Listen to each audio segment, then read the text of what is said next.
ఇది మాయ కాదు, ఇది సైన్స్ కే సవాల్ విసిరిన అద్భుతం. 70 టన్నుల బరువు ఉన్న ఒక మహారాతి స్తంభం భూమిని తాకకుండా గాలిలో వేలాడుతూ నిలబడింది. 1902లో ఒక బ్రిటిష్ ఇంజనీర్ దీని నిజం తెలుసుకోవడానికి ప్రయత్నించాడు. ఈ స్తంభాన్ని కదిలించగానే ఆలయం మొత్తం కంపించడం మొదలైంది. భయంతో అతను అక్కడి నుంచే పారిపోయాడు. కానీ ఒక అర్థం కాని మర్మమైన ప్రశ్నను వదిలి వెళ్లాడు. ఇంత భారీ రాతి స్తంభం గాలిలో ఎలా నిలబడుతోంది? ఈ స్తంభం కిందగా ఈ రోజుకి భక్తులు వస్త్రాన్ని లాగి తమ కోరికలు కోరుతుంటారు. కానీ దీని వెనుక దాగిన రహస్యం మనల్ని రామాయణ కాలానికి తీసుకెళ్తుంది. ఇదే ఆ పవిత్ర భూమి. ఇక్కడే రావణుడి నుంచి సీతమ్మను రక్షించేందుకు జటాయువు తన ప్రాణాలను పణంగా పెట్టి రావణుడితో భీకర యుద్ధం చేస్తూ ఆ మహాపక్షి ఆకాశం నుంచి నేలపైన కూలిపోతుంది. తీవ్రంగా గాయపడిన జటాయువును చూసి శ్రీరాముడి హృదయం పగిలిపోయింది. కన్నీళ్లతో స్వామి ఆ మహాపక్షిని తన ఒడిలో పెట్టుకుని విలపించాడు. అతనికి మోక్షం ప్రసాదించాడు. అప్పుడు శ్రీరాముడు పలికిన మాటే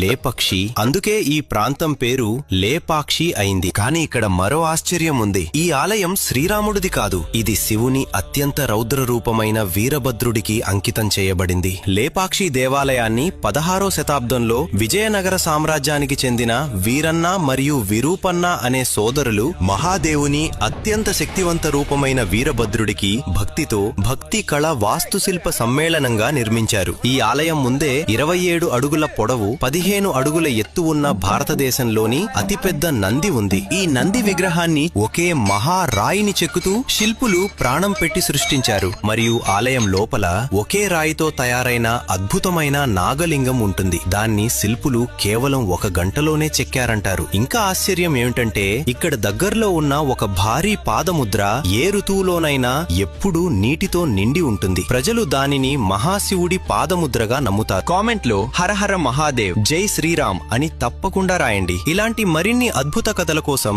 మా ఛానల్ ను లైక్ చేసి సబ్స్క్రైబ్ చేయండి.